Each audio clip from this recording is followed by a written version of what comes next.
This is Heidi, written by Johanna Spyri, translated by Elizabeth P. Stork, narrated by ElevenLabs Professional Voice Clone Anarita 2.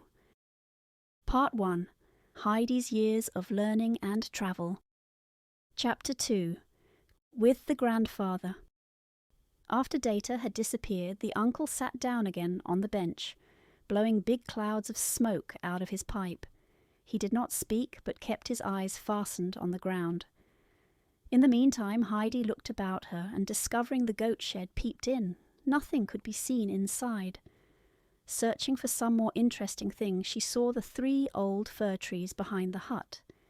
Here the wind was roaring through the branches, and the treetops were swaying to and fro. Heidi stood still to listen. After the wind had ceased somewhat, she walked round the hut back to her grandfather. She found him in exactly the same position, and planting herself in front of the old man, with arms folded behind her back, she gazed at him. The grandfather, looking up, saw the child standing motionless before him. "What do you want to do now?" he asked her. "I want to see what's in the hut," replied Heidi.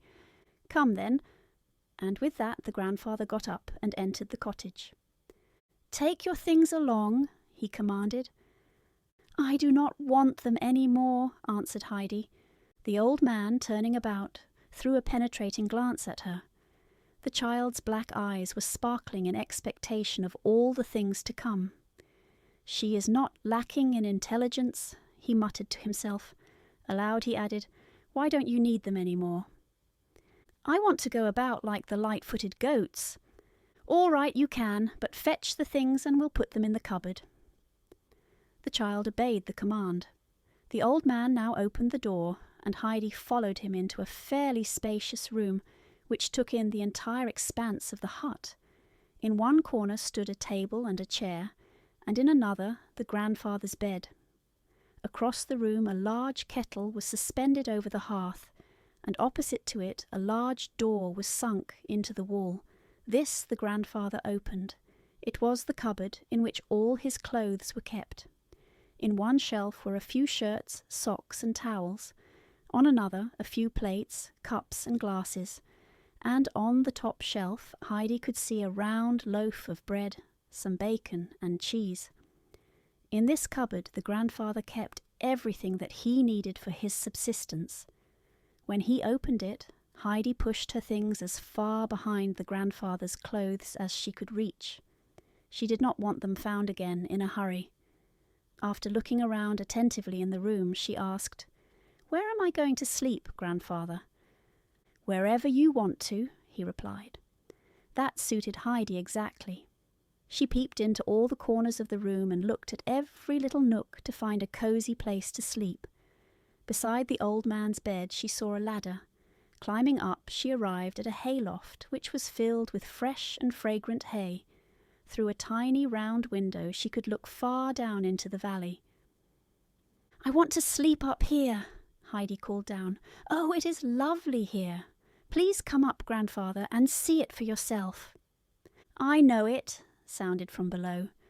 "I am making the bed now," the little girl called out again, while she ran busily to and fro. "Oh, do come up and bring a sheet, grandfather, for every bed must have a sheet."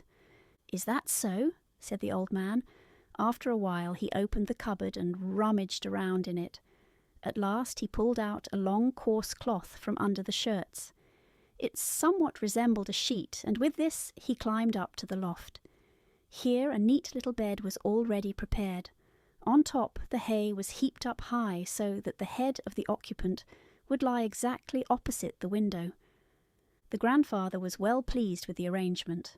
To prevent the hard floor from being felt, he made the couch twice as thick. Then he and Heidi together put the heavy sheet on, tucking the ends in well. Heidi looked thoughtfully at her fresh, new bed and said, "Grandfather, we have forgotten something." "What?" he asked. "I have no cover. When I go to bed, I always creep in between the sheet and the cover." "What shall we do if I haven't any?" asked the grandfather. "Never mind, I'll just take some more hay to cover me," Heidi reassured him, and was just going to the heap of hay when the old man stopped her. "Just wait 1 minute," he said, and went down to his own bed. From it he took a large, heavy linen bag and brought it to the child. "Isn't this better than hay?" he asked. Heidi pulled the sack to and fro with all her might, but she could not unfold it, for it was too heavy for her little arms. The grandfather put the thick cover on the bed while Heidi watched him. After it was all done, she said, "What a nice bed I have now, and what a splendid cover! I only wish the evening was here, that I might go to sleep in it." "I think we might eat something first," said the grandfather. "Don't you think so?" Heidi had forgotten everything else in her interest for the bed, but when she was reminded of her dinner, she noticed how terribly hungry she really was. She had had only a piece of bread and a cup of thin coffee very early in the morning, before her long journey. Heidi said approvingly, "I think we might, grandfather." "Let's go down then, if we agree," said the old man, and followed close behind her. Going up to the fireplace, he pushed the big kettle aside and reached for a smaller one that was suspended on a chain. Then, sitting down on a 3-legged stool, he kindled a bright fire. When the kettle was boiling, the old man put a large piece of cheese on a long iron fork and held it over the fire, turning it to and fro till it was golden brown on all sides. Heidi had watched him eagerly. Suddenly she ran to the cupboard. When her grandfather brought a pot and the toasted cheese to the table, he found it already nicely set with 2 plates and 2 knives, and the bread in the middle. Heidi had seen the things in the cupboard and knew that they would be needed for the meal. "I am glad to see that you can think for yourself," said the grandfather while he put the cheese on top of the bread. "But something is missing yet." Heidi saw the steaming pot and ran back to the cupboard in all haste. A single little bowl was on the shelf. That did not perplex Heidi, though, for she saw 2 glasses standing behind.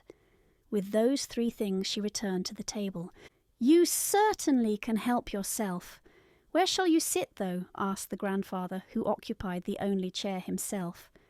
Heidi flew to the hearth, and bringing back the little stool, sat down on it. "Now you have a seat, but it is much too low. In fact, you are too little to reach the table from my chair. Now you shall have something to eat at last." And with that, the grandfather filled the little bowl with milk. Putting it on his chair, he pushed it as near to the stool as was possible, and in that way Heidi had a table before her. He commanded her to eat the large piece of bread and the slice of golden cheese. He sat down himself on a corner of the table and started his own dinner. Heidi drank without stopping, for she felt exceedingly thirsty after her long journey. Taking a long breath, she put down her little bowl. "How do you like the milk?" the grandfather asked her.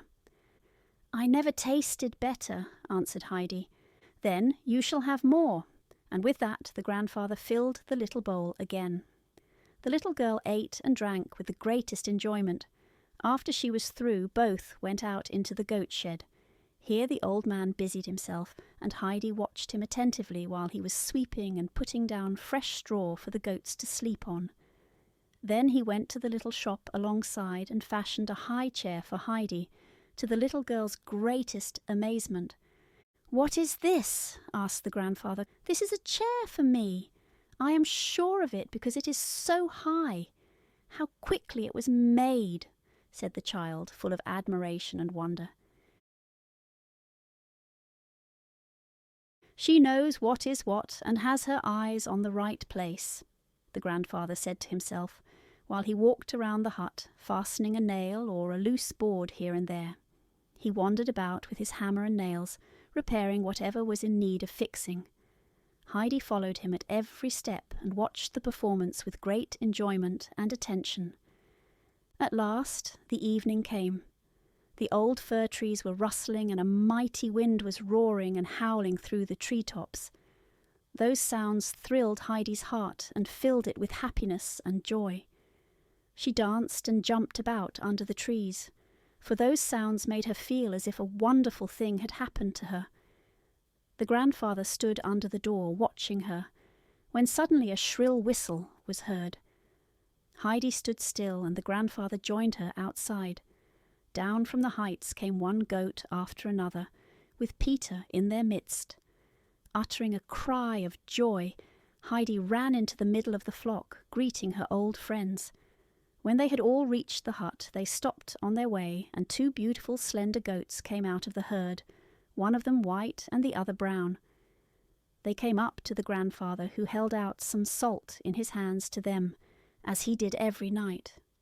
Heidi tenderly caressed first one and then the other, seeming beside herself with joy. "Are they ours, grandfather? Do they both belong to us? Are they going to the stable? Are they going to stay with us?" Heidi kept on asking in her excitement. The grandfather hardly could put in a "yes, yes, surely" between her numerous questions. When the goats had licked up all the salt, the old man said, "Go in, Heidi, and fetch your bowl and the bread."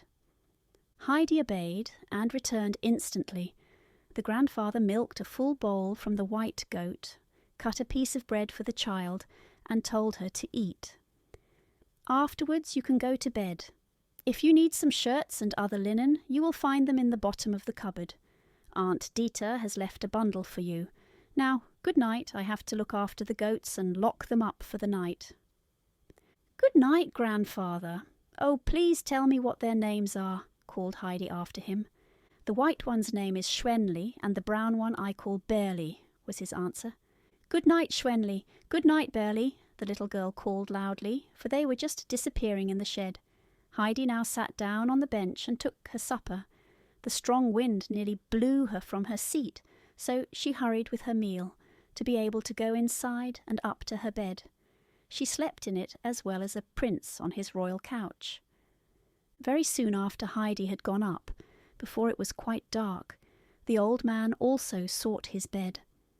He was always up in the morning with the sun, which rose early over the mountainside in those summer days. It was a wild, stormy night. The hut was shaking in the gusts, and all the boards were creaking. The wind howled through the chimney, and the old fir trees shook so strongly that many a dry branch came crashing down. In the middle of the night the grandfather got up, saying to himself, "I am sure she is afraid." Climbing up the ladder, he went up to Heidi's bed.